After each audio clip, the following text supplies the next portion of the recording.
Good morning प्यारे बच्चों। जैसे कि पिछले वीडियो में हम लोग प्रश्नावली 5.1 का क्वेश्चन नंबर 9 तक पढ़ चुके थे। आज हम लोग क्वेश्चन नंबर 10 और 11 पढ़ेंगे। ठीक है, तो क्वेश्चन नंबर 10 लिखा गया है बोर्ड पर, ध्यान दीजिए। क्या है क्वेश्चन नंबर 10 लिखा गया जी? तो विषम संख्याओं के क्रमिक घटाव की क्रिया द्वारा निम्नलिखित संख्याओं की जांच करें कि कौन सी संख्या पूर्ण वर्ग संख्या है। ठीक है, अब क्वेश्चन का हेडिंग है कि विषम संख्याओं के क्रमिक घटाव की क्रिया द्वारा निम्नलिखित संख्याओं की जांच करें कि कौन कौन सी संख्याएं पूर्ण वर्ग में है। ठीक है, ये क्वेश्चन का हेडिंग रहा और क्वेश्चन दिया है, उसमें दिया है 81, 2 में है 121, 3 में है 144, क्वेश्चन कितना है जी? 36। ठीक है, तो एकदम सरल बढ़ते हैं, ध्यान दीजिए। पहला क्वेश्चन दिया है 81 यानी 81। ठीक है, क्या पूछा है जी? कि दो क्रमिक संख्याओं को घटाव रूप में लिखना। ठीक है, क्या लिखेंगे? पहला क्वेश्चन लिखेंगे क्रमिक विषम संख्याएं, क्रमिक विषम संख्याएं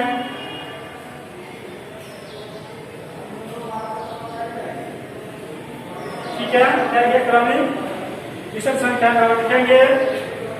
अब ध्यान दिए पहले क्या है जी? 81 लिखेंगे, 81 माइनस 1 बराबर क्या होगा जी? 80। क्या करना है? क्रमिक में क्या होता है जी? जैसे 1, 3, 5, 7, 9, 11, 13, 15, 17, 19, 21। ठीक है, ऐसे ही क्रमशः घटाना है और जहाँ इसका अंतिम दो क्रमिक विषम संख्याओं का अंतर शून्य आ जाएगा वह इसको समाप्त कर देंगे और देखेंगे कि यह पूर्ण वर्ग है। कब होगा जी? जब उसके दो क्रमिक विषम संख्याओं के अंतर शून्य प्राप्त हो जाएगा तभी यह पूर्ण वर्ग होगा। कितना का 80 आ गया, फिर लिखेंगे 80 माइनस 3। ठीक है, पहला क्या विषम संख्या जी? 1 है, दूसरा क्या है? 3 है। क्या होगा जी? घटेगा इसमें से 2, कितना आएगा जी? यहाँ पे पाएगा 77। फिर घटाएगा इसमें से 77 माइनस ये घटा दिए 3 हो गया, क्या आ जाएगी? 5। कितना होगा? 72 जाएगा 72। फिर घटाएंगे 72 माइनस 72 माइनस। ठीक है, एक हो गया संख्या, 3 हो गया, 5 हो गया, क्या आएगा जी? तो 7 आएगा। 7 कितना होगा जी? तो हो जाएगा 65। फिर घटाएंगे 65 माइनस अब सब क्या होता है? सबके बाद 9, कितना हो जाएगा आपका? 54, 56। फिर घटाएंगे क्या जी? तो 56 माइनस का क्या? 7 हो गया, 9 हो गया, 11। घटाएंगे 56 माइनस 11 में क्या होगा जी? 6 में से गया 5 और 5 में कितना? 4। कितना गया जी? 45। अब क्या घटाएंगे जी? फिर 45 माइनस, ध्यान दीजिए 9 था, 11 में क्या होगा जी? मतलब 13। कितना आएगा जी? 5 में से 3 गया, 2 और 4 में से गया 3, कितना गया? 32। अब क्या घटाएंगे? तो 32 माइनस, ध्यान दीजिए यहाँ पे 11 घटाना है, 13 घटाना है। अब क्या आएगा जी? 13 तो 15 आएगा, 15। कितना होगा? आ जाएगा 17। ठीक है, अब फिर घटाएंगे 17 माइनस 17, यानी क्या था जी? 15 का क्या आएगा? 17 घटाएंगे, क्या होगा जी? 0। अब आप लोग यहाँ समझने का प्रयास कीजिए कि पहला क्या था विषम संख्या जी? पहला था विषम संख्या 1, दूसरा 3, तीसरा 5, चौथा 7। और पांचवा 9, छठवा 11, सातवां 13 और आठवां 15 और नौवां क्या है जी 17। इसको घटा के आ गया फिर 0। ठीक है, यानी दो क्रमिक विषम संख्याओं का अंतर जहां शून्य आ जाएगा वहीं इसका घटा प्रक्रिया समाप्त हो जाएगा, और जब भी शून्य आएगा इसका अंतर दो विषम संख्याओं का अंतर शून्य आएगा तो यह क्या होगा, यह पूर्ण वर्ग संख्या होगा। और लिखा नीचे अतः 81 यानी 81 एक पूर्ण वर्ग संख्या है। पूर्ण वर्ग संख्या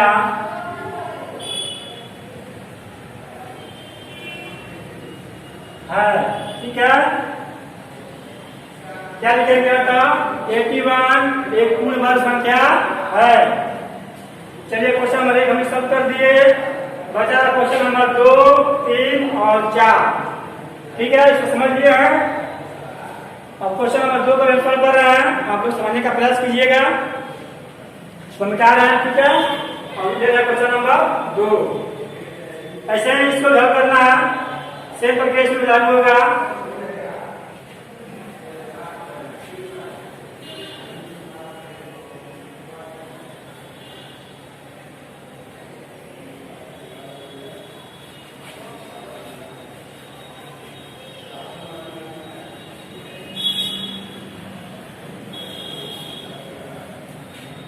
चलिए क्वेश्चन नंबर 2 ले रहे हैं, ध्यान दीजिए।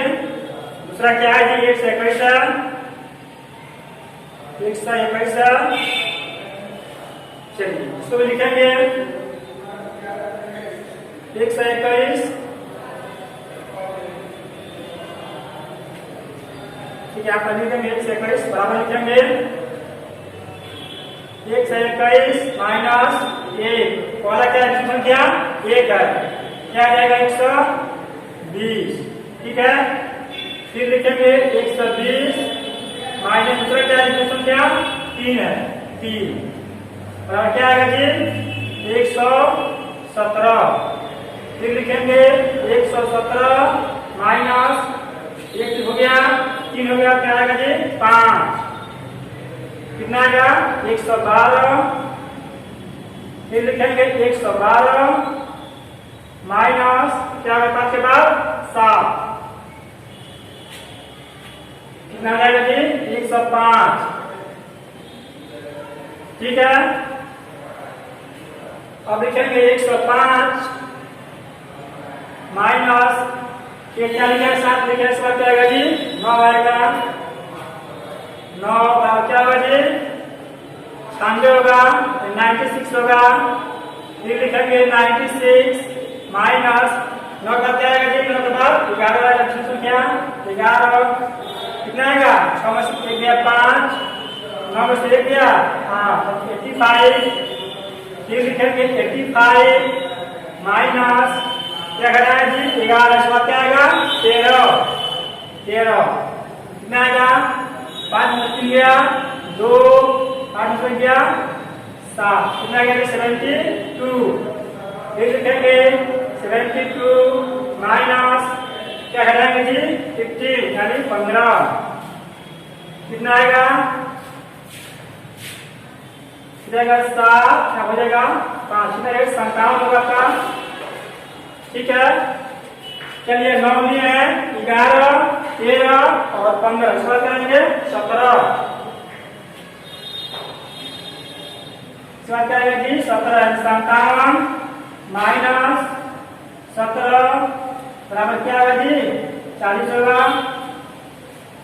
ठीक है, चलिए 72 घटाए 15 कितना गया 57, यानी 17 कितना आएगा 40, यानी 12 5 7 और 6 1 5। ठीक है, कितना आएगा जी 40। फिर लिखेंगे 40 माइनस 19 घटाएंगे, कितना आएगा जी 21 आएगा। फिर घटाएंगे 21 माइनस 21 क्या आएगा जी 0। ठीक है, तो घटा क्रिया एक तरफ समाप्त हुआ, क्योंकि समय कितना आ गया जी इसका मान आ गया 0, यानी दो क्रमिक विषम संख्या का अंतर कितना आ गया 0। अब यही से क्रिया का घटा क्रिया समाप्त होता है। अब देखेंगे कि यह क्या है, पूर्ण वर्ग संख्या है। क्यों है जी? क्योंकि दो विषम संख्या का अंदर क्या रहना है, जीरो मिल रहा है, इसलिए क्या है, पूर्ण वर्ग संख्या लिखेंगे। अतः 121 एक पूर्ण वर्ग संख्या है, पूर्ण वर्ग संख्या है।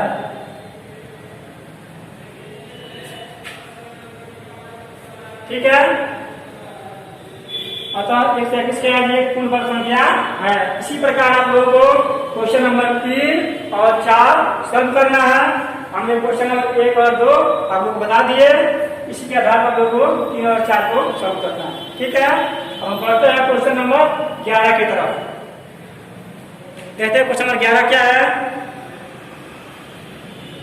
तो क्वेश्चन नंबर 11 लिखा है कि निम्नलिखित संख्याओं में से किन किन संख्या का वर्ग विषम संख्या होगा। ठीक है, क्वेश्चन नंबर 11 का हेडिंग है कि निम्नलिखित संख्याओं में से किन किन संख्याओं का वर्ग विषम संख्या होगा। तो ध्यान दीजिए कि किसी भी विषम संख्या का वर्ग विषम संख्या ही होता है और किसी भी सम संख्या का वर्ग सम संख्या ही होता है। ये बिल्कुल कंफर्म है, इसमें कोई संदेह नहीं है। ठीक है, इस क्वेश्चन को लिख रहे हैं, आप लोग इसे समझने का प्रयास कीजिएगा। इसको मिटा रहे हैं क्वेश्चन नंबर 10 को और लिख रहे हैं क्वेश्चन नंबर 11।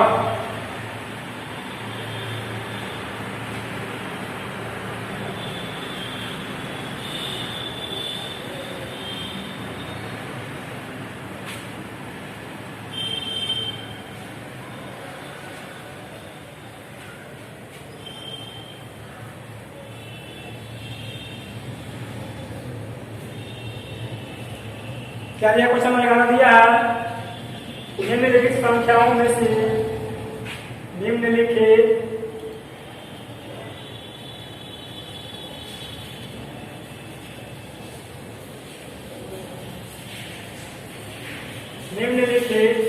संख्याओं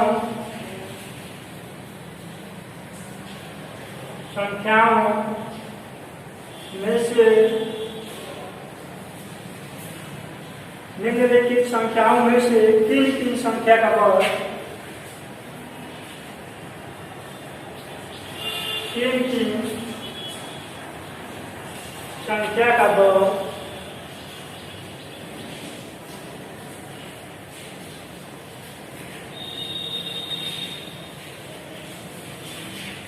किन किन संख्या का वर्ग विषम संख्या होगा।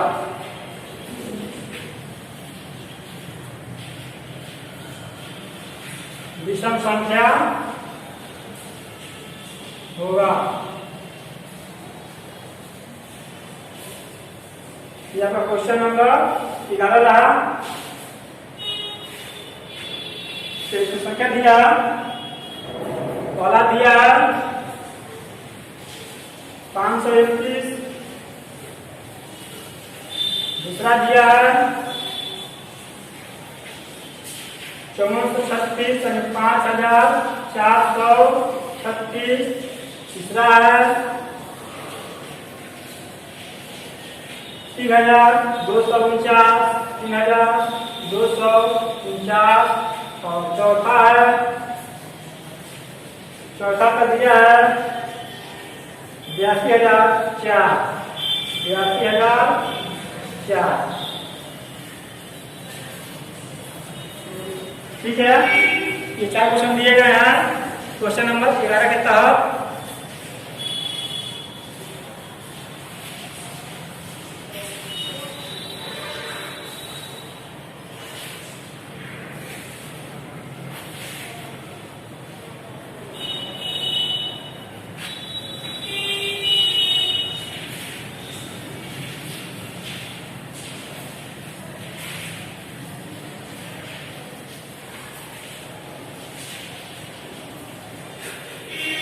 आप ध्यान दीजिए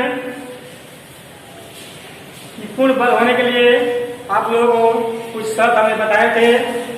जो शर्त आप लोग को शायद याद हो।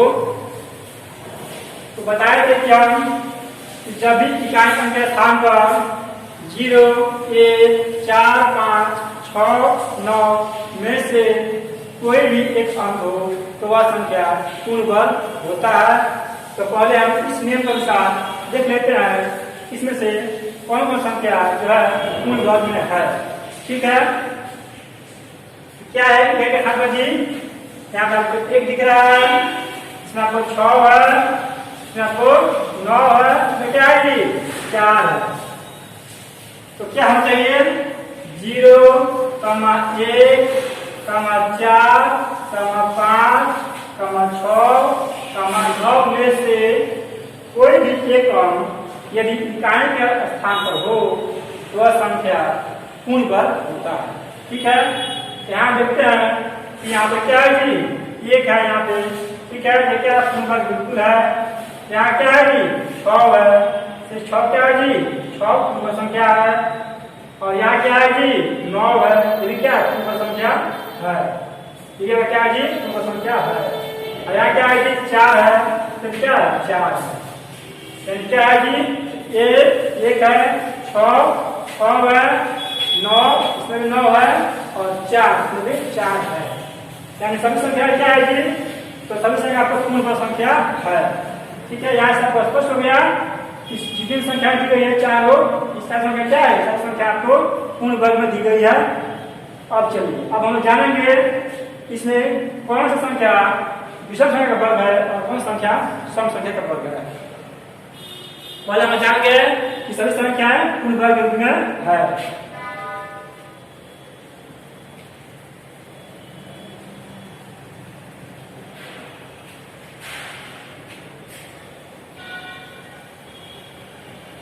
चलिए अब देखते हैं, ध्यान दीजिए।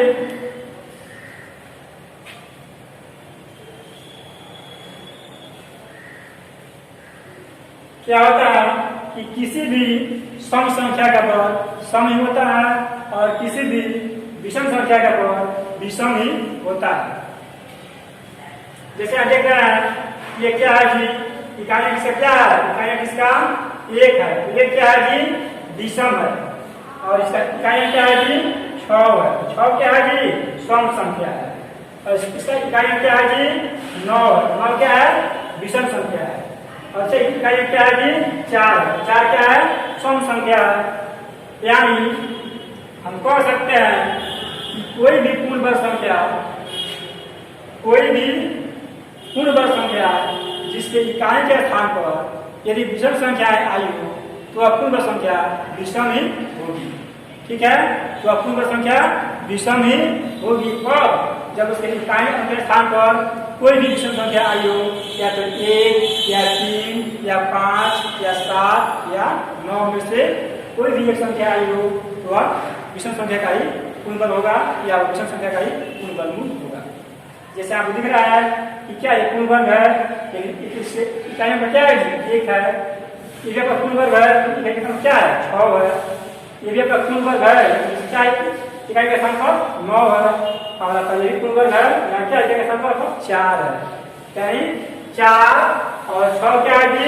सम संख्या है, जबकि 9 और 1 क्या है? विषम संख्या है। इसलिए आपको 5436 यानी 5036 और 82,4 ये दोनों संख्या को 1, 2 और 4 दोनों संख्याएं सम संख्या का वर्ग है। ठीक है, और ये दोनों क्या है? 1 और 3 दोनों क्या है? दोनों विषम संख्या का वर्ग है। तो क्या पूछा गया? विषम। तो क्या होगा? 1,3 यानी 531, 3249 क्या है? दोनों पूर्ण वर्ग संख्याएं है, लेकिन दोनों क्या है? दोनों विषम संख्या का वर्ग है। अब हम नोट में लिख रहे हैं, तो ध्यान दीजिएगा कि किसी भी पूर्ण वर्ग संख्या, किसी भी पूर्ण वर्ग संख्या का किसी भी पूर्ण वर्ग संख्या होगा। ठीक है, पूर्ण वर्ग संख्या संख्या का इकाई के स्थान पर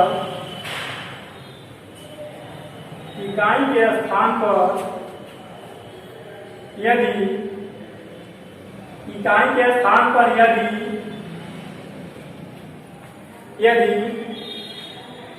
सम संख्या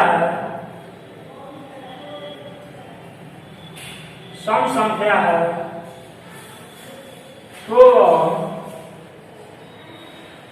तो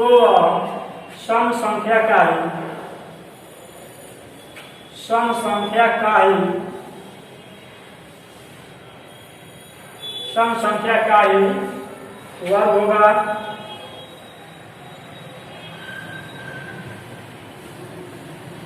तो वह सम संख्या का ही वर्ग होगा या वह सम संख्या का ही वर्गमूल होगा।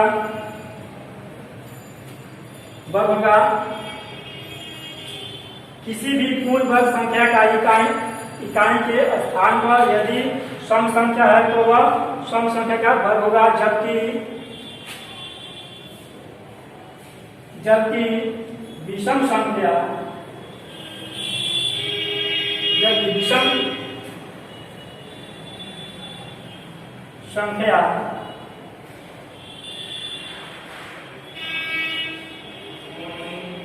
तो वह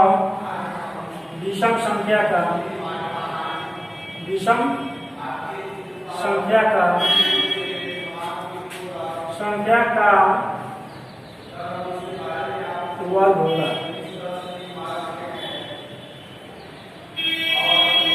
ठीक है, ध्यान में लिखा गया कि किसी भी पूर्ण वर्ग संख्या का इकाई के स्थान पर यदि सम संख्या है तो वह सम संख्या का वर्ग ही होगा, जबकि विषम संख्या हो तो वह विषम संख्या का वर्ग होगा। जैसे आप लोग यहाँ देख रहे हैं, 6 क्या है जी? सम संख्या है। 4 क्या है? सम संख्या है। दोनों क्या है? दोनों सम संख्या का ही वर्ग है। ठीक है, और इसमें क्या है? 9 है। इसमें क्या है? 1 है। 1 और 9 क्या है? दोनों का विषम संख्या है, इसलिए 5 से 31, 32 से 49 क्या है? दोनों विषम संख्या का वर्ग है। अब लिखेंगे अतः 5 से 31, 3249 विषम संख्या क्या पूछा गया? विषम संख्या का वर्ग है। विषम संख्या का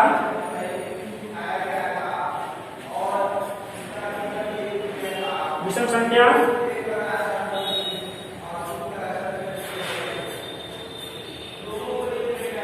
का वर्ग है। ठीक है, यही आपका आंसर होगा। चलिए, तो क्वेश्चन नंबर आज हम लोग पढ़ लिए 10 और 11। अब इसमें क्वेश्चन बचा है, मात्र क्वेश्चन 3 बचा है, 12, 13 और 14। ठीक है, इस क्वेश्चन को हम पढ़ेंगे नेक्स्ट वीडियो में। तो इस वीडियो में इतना ही, फिर मिलेंगे नेक्स्ट वीडियो में।